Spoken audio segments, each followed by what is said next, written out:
Hai hai hai. Selamat datang kembali di channel Min Donghua. Kali ini kita akan melanjutkan cerita Donghua, Martial Peak. Gak pakai lama lagi, langsung aja kita ke ceritanya. Cekidot. Samar-samar Yangke merasa ada sesuatu yang lebih di dalamnya. Tetapi ketika dia melihat ke bawah, dia tidak bisa melihat apa-apa. Apakah segel Yang Yuan sudah terbentuk? Yangke mengerutkan kening, berpikir sedikit. Segel Yang Yuan seharusnya berhasil dibentuk, itu ada di tengah dadanya, tetapi dia tidak bisa melihatnya. Tapi jika segel Yang Yuan telah terbentuk, seharusnya itu sudah bereaksi terhadap energi Yang. Namun mengapa saya tidak menyadarinya? Apakah tidak ada energi yang kuat di sekitar sini? Dengan memegang ide ini untuk mencobanya, Yangke berdiri dan berjalan menuju bagian dalam pavilion surga.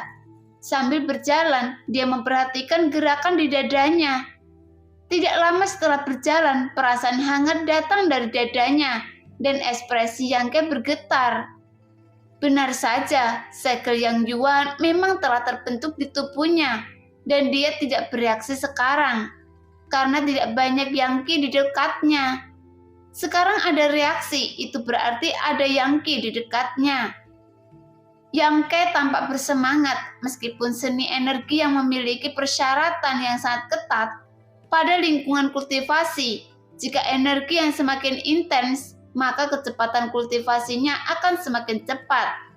Seperti sebelumnya, Yangke mengandalkan kekuatan murni dari cahaya matahari yang berkultivasi.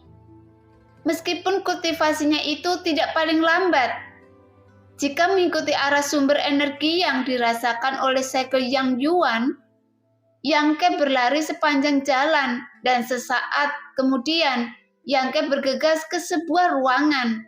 Begitu dia masuk, sebuah suara yang akrab terdengar di telinganya. "Hei, Yangke kecil, mengapa kamu ada di sini saat ini?" Yangke berbalik, namun Yangke tiba-tiba menemukan bahwa penjaga toko Meng sedang menatapnya dengan aneh di belakang meja. Ternyata ini adalah aula. Melirik penjaga toko Meng lalu ke aula belakang di belakang aula kontribusi. Yangke tidak bisa menahan diri untuk tidak memutar matanya. Sumber energi yang sangat jelas, pasti ada sesuatu dari atribut yang di gudang aula kontribusi. Tapi itu dari aula kontribusi. Jika dia menginginkannya, maka dia hanya dapat menukarnya dengan poin kontribusi. Yangke sekarang memiliki poin kontribusi 0 di ruang akuntansi. Dan semua poin kontribusi telah diganti dengan bunga jiwa sisa 3 daun dan rumput kayu mati jadi. Jadi jika dia ingin memahami poin ini, Yangke sangat kecewa. Dia bahkan tidak repot-repot menjawab pertanyaan penjaga toko Meng, menoleh dan pergi dengan sedih. "Apa maksudmu?" Pak Tua Meng langsung tertekan, berjalan tanpa tujuan di pavilion surga. Segel Yang Yuan di dada memainkan peran dari waktu ke waktu, memadu sumber Yangki Yangke. Tetapi sumber Yangki ini adalah kediaman orang yang berkuasa di sekte, atau sudah ada di saku orang lain. Jadi Yangke bahkan ingin menutupi wajahnya dan merampoknya. Tetapi melihat tubuh kecilnya sendiri dan kekuatan orang lain, Yangke tidak punya pilihan selain melepaskan ide ini. Meskipun dia tidak bisa mendapatkan harta atribut yang ini, Yangke tidak mendapatkan apa-apa. Menurut banyak eksperimen dan perasaannya, segel Yang Yuan di tubuhnya dapat dengan jelas merasakan keberadaan energi Yang dalam jarak 50 kaki. Jika melebihi 50 kaki, Yang Yuan Yin tidak akan bisa merasakannya. Diperkirakan ini juga terkait dengan kekuatannya sendiri. Ketika kekuatannya meningkat di masa depan, jangkauan induksi segel Yang Yuan seharusnya akan menjadi lebih luas. Sekarang Yangke terburu-buru berjalan di pavilion surga selama 2 atau 3 jam, kecuali untuk beberapa tempat terlarang. Hampir seluruh pavilion surga, Yangke masih tidak menemukan apa-apa. Memikirkannya karena hal-hal ini dapat dirasakan oleh segel Yang Yuan. Mereka pasti sangat berharga.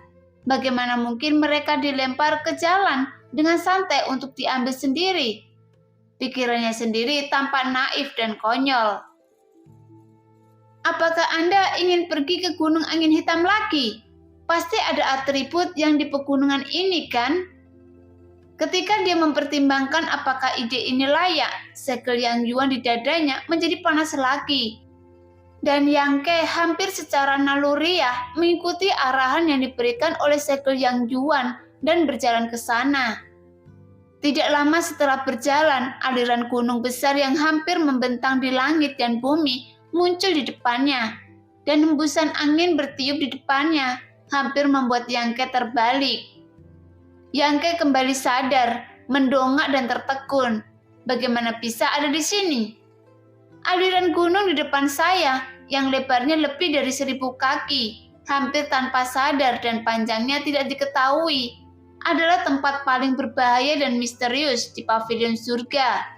Dan ini disebut aliran naga yang mengantuk. Jika berbicara tentang keberadaan aliran gunung itu sendiri, sangat aneh. Tempat pavilion surga berada sama sekali bukan di pegunungan, tetapi di tanah datar. Tapi aliran gunung ini bukanlah aliran gunung seperti retakan di bumi, tetapi retakan ini agak terlalu besar. Namun aliran naga mengantuk ini bukanlah tempat terlarang di pavilion surga, karena tempatnya sangat berbahaya dan anginnya menderu-deru. Jika tidak hati-hati bisa jatuh. Sekali jatuh, pasti mati. Kunlongjian juga merupakan tempat di mana pavilion surga mengasingkan pengkhianat. Selama beberapa ratus tahun terakhir, jika ada pengkhianatan yang tak termaafkan di pavilion surga, kultivasi mereka akan dihapuskan dan mereka akan diasingkan di Kunlongjian. Jika Yangke tidak dapat memahami ini, jika dia benar-benar memberontak, dia bisa langsung terbunuh atau diasingkan. Menghapus basis kultivasi dan ditingkatkan di sini, jadi itu sama saja dengan jalan buntu. Tentunya selain menjadi tempat pengasingan para pengkhianat, Kunlongjian juga menjadi pilihan pertama bagi banyak orang yang tergila-gila untuk mati dalam cinta. Bagaimanapun ada banyak cerita di sini, dan itu ada di pavilion surga yang sebagian besar mengharukan. Setelah kematian kekasihnya, dia menolak untuk hidup dan melompat dari aliran naga yang mengantuk.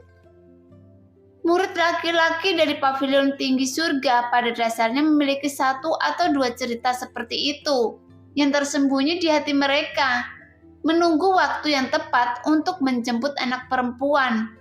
Selama wanita cantik mendengarkan hujan, bunga pir menghadapi kayu, dan laki-laki murid-murid pavilion surga akan menunjukkan dadanya yang lebar dan hati yang hangat dengan lekukan lengannya yang besar. Mereka benar-benar tak terkalahkan dan tidak akan pernah gagal. Kisah-kisah yang menyentuh ini, saya tidak tahu berapa banyak kisah lembut yang telah dibuat, dan itu benar-benar cinta para murid laki-laki di pavilion surga. Pada saat ini, informasi tentang ngarai naga yang mengantuk berputar di benak Yangke. Dia perlahan berjalan maju beberapa langkah, memandangi ngarai gunung tanpa dasar, penuh keraguan. Bagaimana bisa ada sinar matahari di sini? Dan berbeda dengan yang dirasakan tadi, tidak hanya ada energi yang sangat kuat di bawah, tetapi pada saat ini, energi yang ini masih terus memancar ke atas. Bahkan berdiri di tepi aliran gunung, Yangke bisa merasakan kehangatan di udara. Namun kehangatan ini bukanlah kekuatan matahari, tetapi berkali-kali lebih murni dari kekuatan matahari. Setelah berpikir sejenak, Yangke hanya duduk di tanah, tidak lagi terjerat dalam alasannya, tetapi mencoba menyerapnya. Berlatih seni energi yang, karena semakin Anda berada di lingkungan dengan energi yang kaya, semakin cepat Anda bisa berlatih. Sekarang tubuhnya memiliki vitalitas yang sangat sedikit. Seni yang sejati bekerja dengan lambat, tetapi dengan bantuan energi yang ini, kecepatan kultivasi seharusnya jauh lebih cepat. Saat itu sore hari dan matahari terbenam di barat. Meskipun tidak ada banyak cahaya dari matahari, Yangke masih dapat merasakan bahwa efisiensi kultivasinya jauh lebih tinggi daripada beberapa hari sebelumnya. Latihan ini sebenarnya menghabiskan malam untuk berlatih, dan ketika keesokan paginya, Yangke membuka matanya untuk memeriksa hasil kultivasinya sendiri, dan dia menemukan ada perbedaan antara memiliki energi yang dan tidak memiliki energi yang. Meskipun dia berlatih di bawah matahari sebelumnya, dia membutuhkan waktu 3 hari untuk mengolah sedikit vitalitas. Tetapi sekarang dia melakukannya selama 3 hari dalam 1 malam. Dan efisiennya sangat tinggi, jadi dia tidak bisa berkata-kata. Sekarang vitalitas dalam tubuh juga semakin kuat, tidak lagi seperti lilin yang bertiup angin dan hujan, seperti beberapa hari yang lalu. Terlebih lagi dengan pertumbuhan vitalitas, Yangke menemukan bahwa dia jauh lebih mudah dikendalikan daripada sebelumnya. Di hari lain, Yangke tidak terus berlatih seni yang sejati, tetapi berdiri dan berlatih bab penempaan tubuh selama setengah jam. Setelah itu di samping aliran naga mengantuk, Yangke berkeringat deras. Meskipun dia berlatih sepanjang malam, dia tidak kelelahan sama sekali, melainkan energi. Setelah mengolah bab penempaan tubuh, Yangke menyelesaikan tugas menyapu lantai dan berlari kembali. Ngomong-ngomong, bunga jiwa sisa 3 daun saya dan rumput kayu mati jadi hampir habis, dan pembakaran dupa tidak dapat berperan untuk saat ini.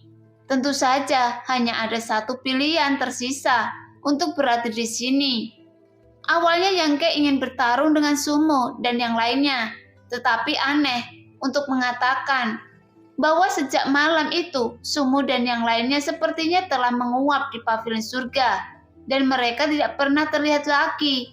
Meskipun Yangke memiliki beberapa keluhan dengan mereka, itu bukan permusuhan, dan keterikatan dengan mereka hanya untuk bersenang-senang, untuk memverifikasi pertumbuhannya, dan dia tidak peduli dengan serangan diam-diam mereka di malam hari. Namun jika dia diintimidasi oleh orang lain selama dia memiliki kekuatan untuk membalas, saya khawatir dia akan mencoba yang terbaik untuk membalasnya. Duduk di sebelah aliran naga yang mengantuk lagi, mengabaikan embusan angin yang dapat menerbangkan orang yang hidup. Yangke memikirkannya, dan satu-satunya vitalitas mengalir, melonjak melalui meridian, beredar lagi dan lagi. Namun dalam peredaran vitalitas ini sepertinya menarik suatu kekuatan misterius yang membuat pori-pori seluruh tubuh mengendur, dan energi yang di udara lebih berbau amis. Dengan tidak sabar untuk masuk ke dalam tubuh, semuanya hangat. Seolah mandi air panas, Yangke santai dengan nyaman.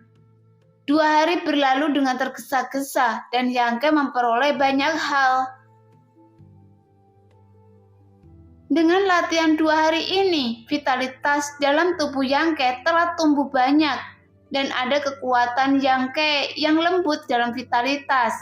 Ini adalah ciri yang paling jelas dari berlatih seni yang sejati. Karena vitalitas dalam tubuh dibentuk dengan menyerap kekuatan yang, dan secara alami adalah energi yang. Sekarang Yangke tidak tahu berapa banyak vitalitas yang dimiliki orang lain di tubuh mereka ketika mereka berada di tingkat ke-7 dari alam penempaan tubuh, tetapi itu seharusnya tidak sebanyak miliknya. Meskipun akumulasi awal terlalu lambat, tapi dia dapat menyerap energi yang antara langit dan bumi. Karena seni yang sejati dan seberapa banyak formula magis seperti seni yang sejati yang ada di dunia ini. Pada saat ini, ketika Yangke selesai berlatih, dia perlahan membuka matanya dan energi Yangke telah dia serap akhir-akhir ini. secara bertahap menjadi lebih tebal dan panas di meridian semakin kuat.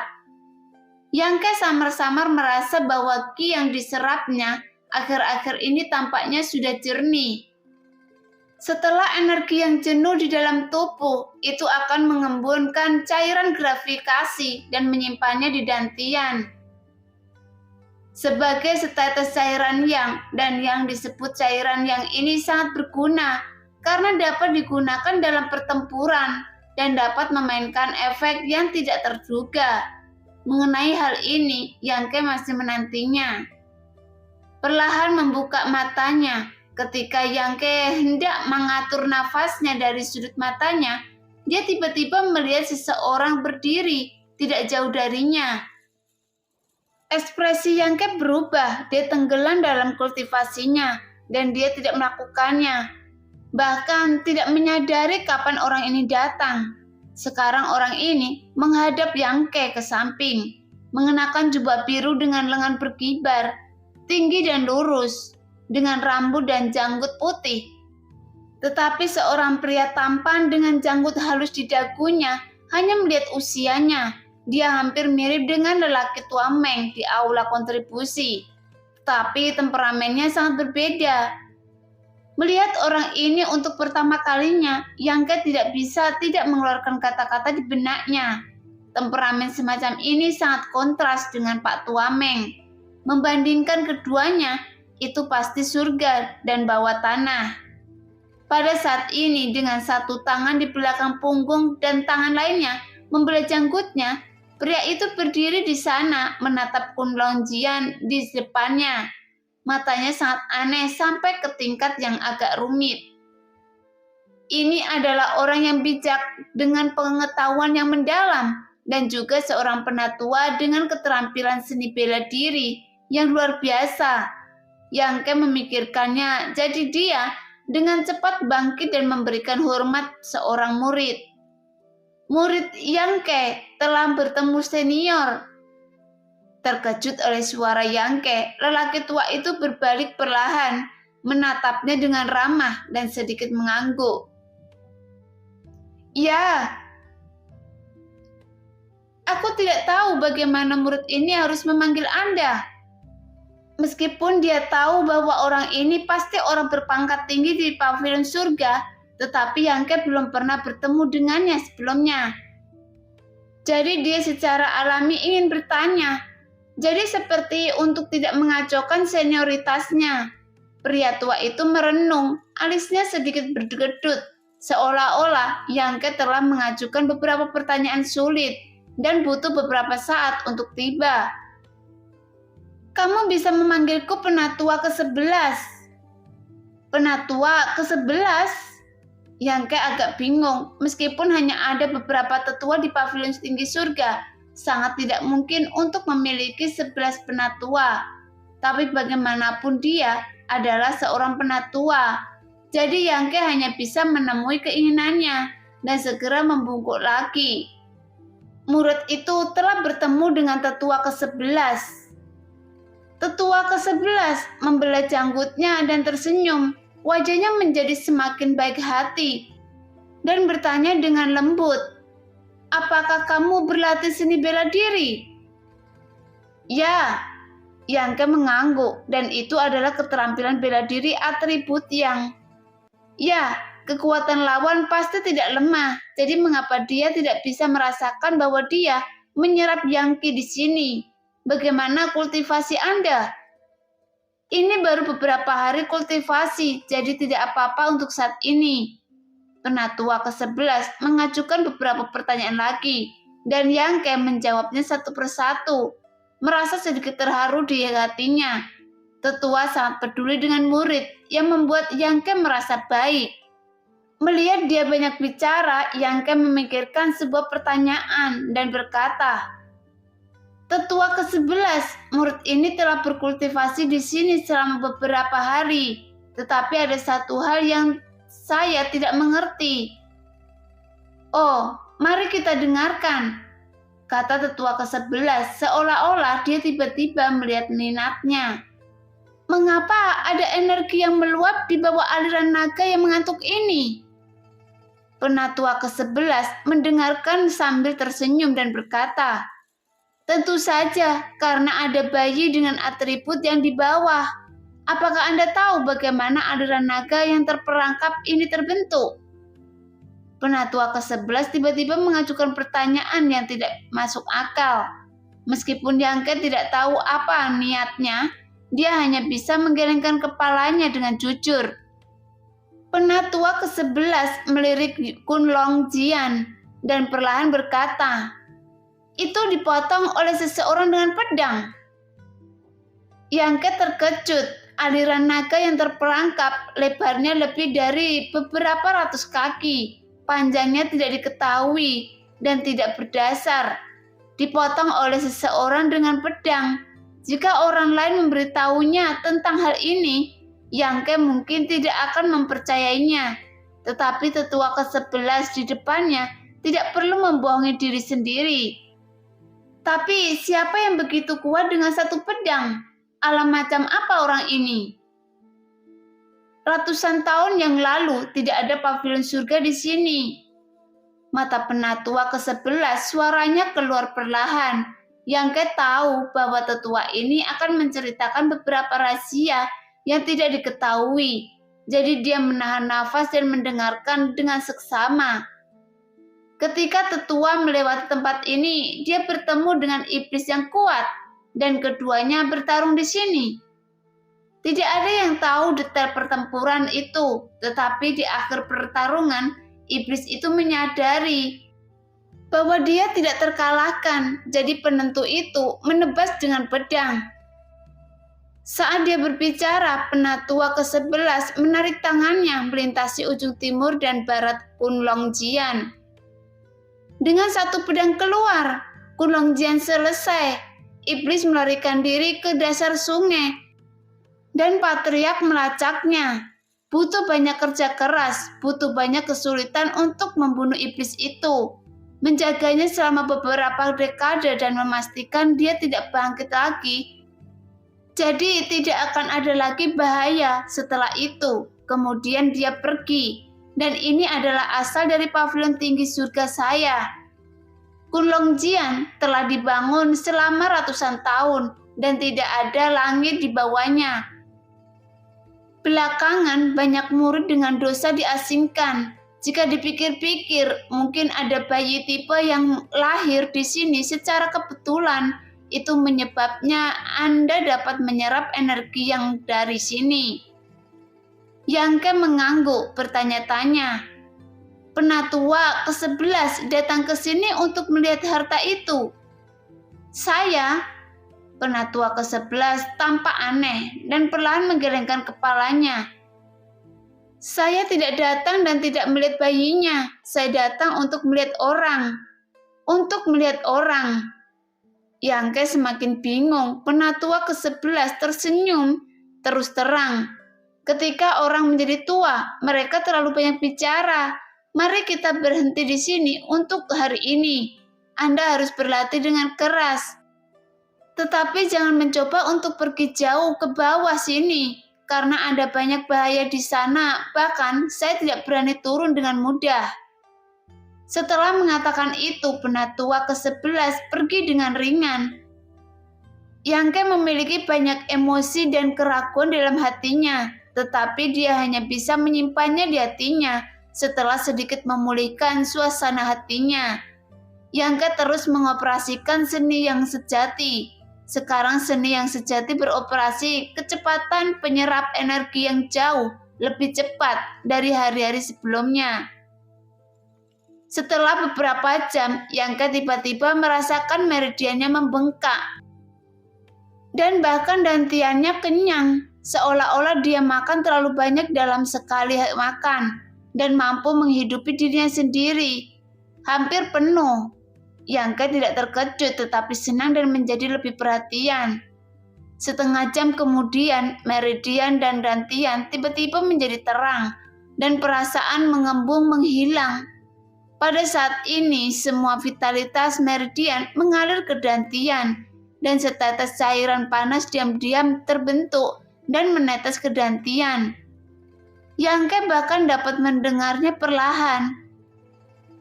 energi yang cair saya akhirnya membentuk, dan ini tetesan energi yang cair pertama saya.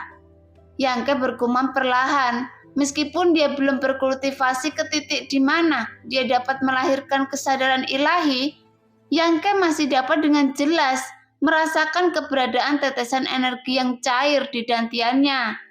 Dan ketika pikirannya tiba, energi yang cair akan didorong olehnya. Yang liquid dapat digunakan dalam pertempuran, tetapi Yangke belum mencobanya. Jadi dia harus menemukan kesempatan untuk mengasahnya dalam pertempuran yang sebenarnya. Dan pengalaman ini tidak dapat diberikan oleh buku hitam tanpa kata. Meskipun dia menderita selama berhari-hari, tetapi sekarang setetes energi yang cair terkondensasi. Jadi Yangke merasa puas. Dengan sedikit kegembiraan, Yangke terus bekerja keras dan berlatih di tepi naga yang mengantuk hampir sepanjang malam. Tapi ketika dia tidak bangun di tengah malam, Yangke tidak melanjutkan. Hari-hari ini Yangke telah berkultivasi begitu banyak tanpa tidur dan makan. Meskipun jauh lebih kuat, itu juga membawa banyak beban pada tubuh.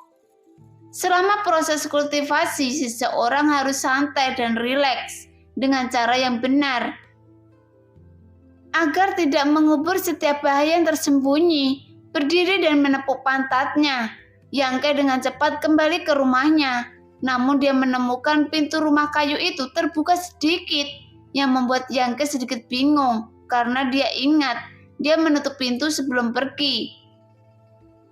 Maju dan dengan lembut mendorong pintu terbuka, Yangke melirik ke dalam, dan pemandangan yang tercetak di matanya membuatnya tiba-tiba berhenti di tempatnya.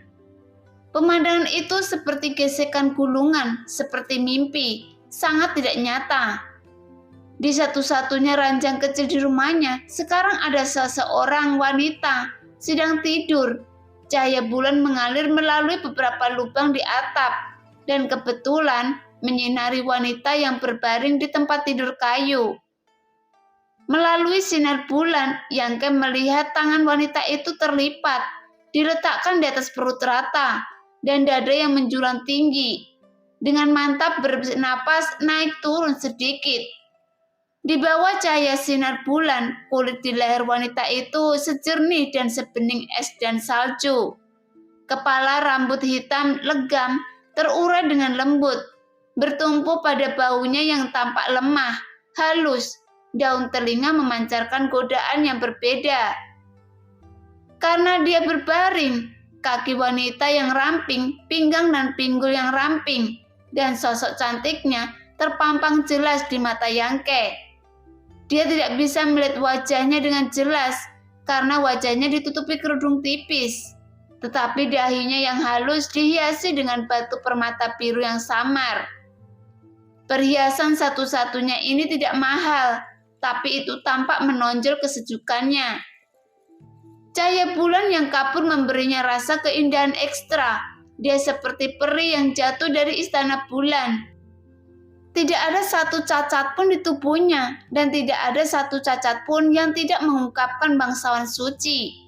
Dia hanya berbaring di sana dengan tenang, seolah-olah dia tidak akan pernah bangun.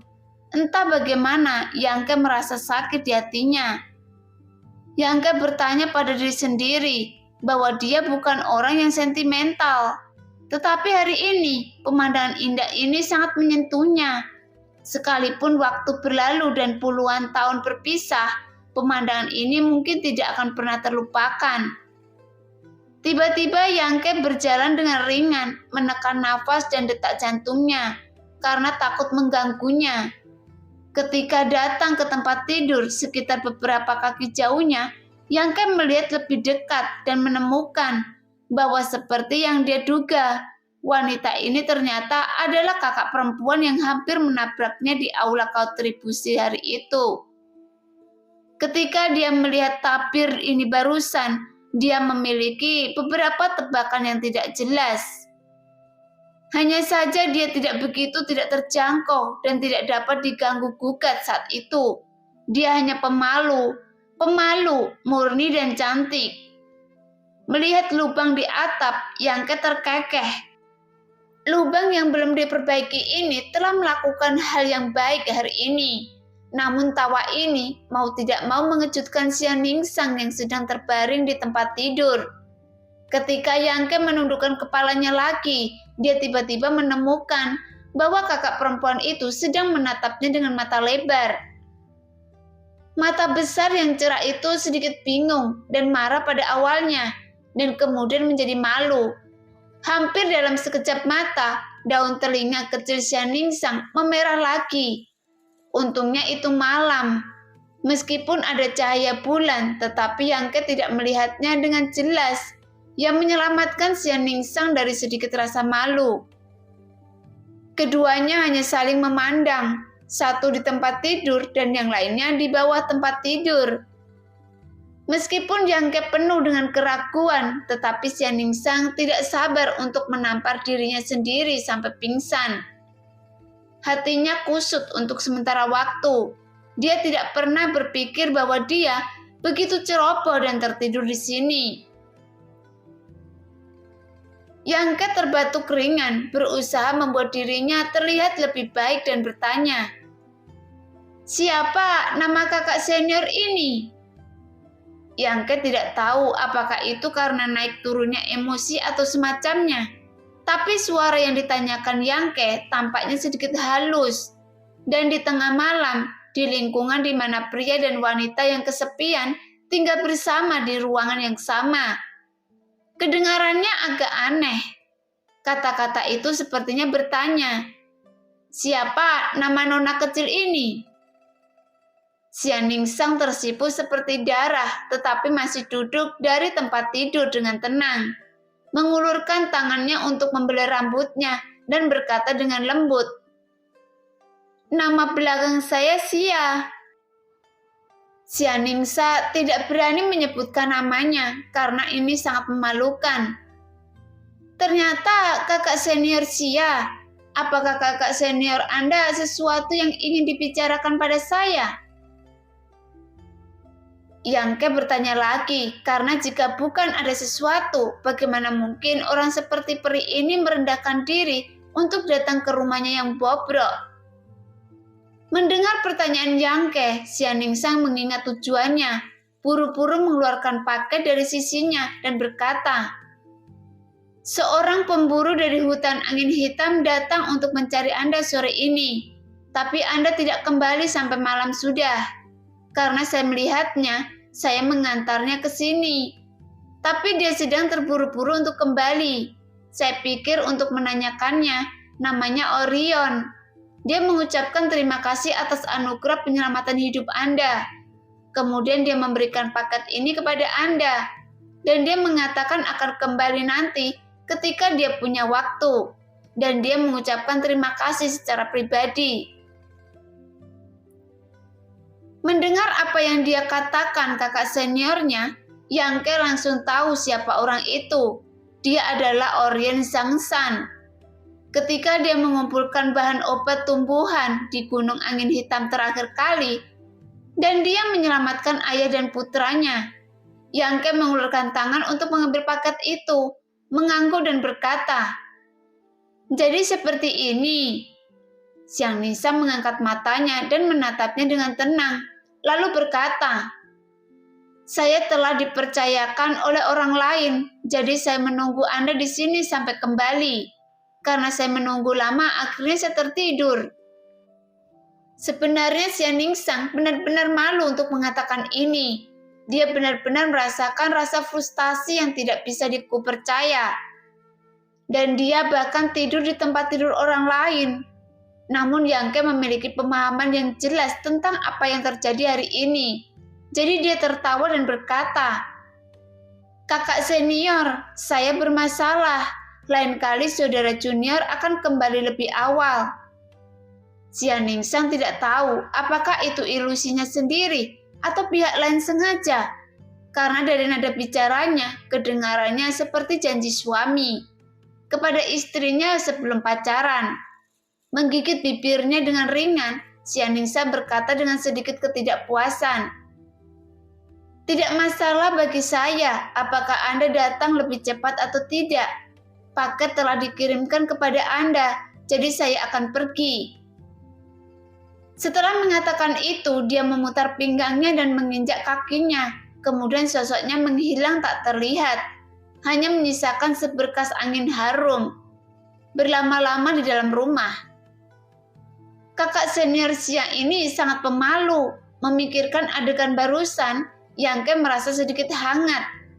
Kembali sadar dan membuka paket yang ditinggalkan oleh Sang San. Yangke menemukan 2 set gaun biru di dalamnya. Gaun panjang ini dijahit bersama jahitan demi jahitan. Jahitannya padat. Pekerjaan tangannya sangat halus. Yangke berpikir mungkin dibuat oleh istri Yang San. Yang San ternyata punya hati. Selama pertempuran terakhir melawan laba-laba punggung bunga, pakaiannya dipotong compang-camping oleh monster itu. Karena alasan inilah dia membawa 2 set pakaian untuk dirinya sendiri hari ini. Yangke sedikit tersenyum, meletakkan barang-barangnya dan berbaring di tempat tidur. Malam ini, Yangke tidur nyenyak. Pada hari kedua, Yangke dibangunkan oleh ketukan di pintu. Setelah bangun dan membuka pintu, dia menemukan bahwa tidak ada orang di luar rumah. Tetapi sosok yang dikenalnya sedang melarikan diri dengan cepat di kejauhan. Dan itu adalah sosok Li Yuntian. Apa yang orang ini lakukan? Yangke sedikit bingung. Ketika dia bingung, dia menemukan surat di tanah di pintu. Membungkuk untuk mengambilnya, membukanya, dan Yangke tidak bisa tertawa atau menangis. Karena ada beberapa kata di surat itu, dan ditulis dengan darah. Segera Yangke membaca gulungan tersebut. Kakak senior, saya sudah lama tidak melihat Anda. Saya sangat merindukan Anda. Saya secara khusus mengundang Anda untuk datang ke Gunung Angin Hitam untuk membicarakan sesuatu. Saya harap Anda akan datang. Saya menulisnya karena diperintahkan oleh saudara laki-laki saya Sumo. Kata-kata ini ditulis dengan warna merah dan memang ditulis dengan darah. Tidak tahu apakah darah itu adalah darah ayam atau lainnya. Tapi Yangke menganggap bahwa Sumo tidak mungkin melukai dirinya sendiri. Namun ada baris kata lain di belakang yang berbeda dari retorika sopan sebelumnya. Baris kata ini jauh lebih vulgar dan lugas. Ayo jika kamu punya nyali. Keempat kata ini ditulis dengan momentum yang agung dan guratan pena dipenuhi dengan kebencian yang mendalam dan penuh provokasi. Diperkirakan Sumo takut Yangke akan mengabaikan undangannya, jadi dia menambahkan kalimat di akhir. Hal termudah bagi kaum muda untuk jatuh ke dalam metode agresif dan Sumo telah mengalaminya berkali-kali. Meremas kertas darah dan surat perang di tangannya, Yangke perlahan menggelengkan kepalanya. Untuk memprovokasi Sumo, Yangke tidak menganggapnya serius. Mungkin Sumo benar-benar membencinya, tetapi Yangke tidak. Suasana hatinya berbeda, penglihatannya berbeda. Masalah kecil semacam ini, Yangke hanya menganggapnya sebagai percobaan latihan sendiri. Meskipun pertemuan dengan Sumo pada awalnya agak tidak menyenangkan dan kemudian dia datang untuk membuat masalah lagi dan lagi. Tetapi setelah kontak hari ini, Yangke menemukan bahwa Sumo sebenarnya tidak buruk sama sekali. Jika Anda berteman dengan orang seperti ini, maka dia akan memperlakukan Anda dengan sangat baik. Jika Anda berteman dengannya, maka dia akan menghantui Anda seperti belatung tarsal. Membuat Anda sangat menyebalkan yang belum melihat Sumo dan yang lainnya akhir-akhir ini. Mereka seharusnya bersembunyi dari saya. Saat ini saya tidak tahu mengapa saya memiliki kepercayaan diri untuk mengalahkan diri sendiri lagi. Jadi saya akan datang untuk bertarung. Awalnya Yangke tidak benar-benar ingin berbicara dengan Sumo. Tetapi setelah memikirkannya sambil menyapu lantai, dia memutuskan untuk pergi. Sumo tidak diragukan lagi, adalah penjahat sejati. Dia tidak mengikuti aturan sekte untuk menantang. tetapi malah menantang dirinya sendiri. Mungkin dengan maksud untuk berkelahi, tapi lokasi yang dipilih juga sangat terbuka.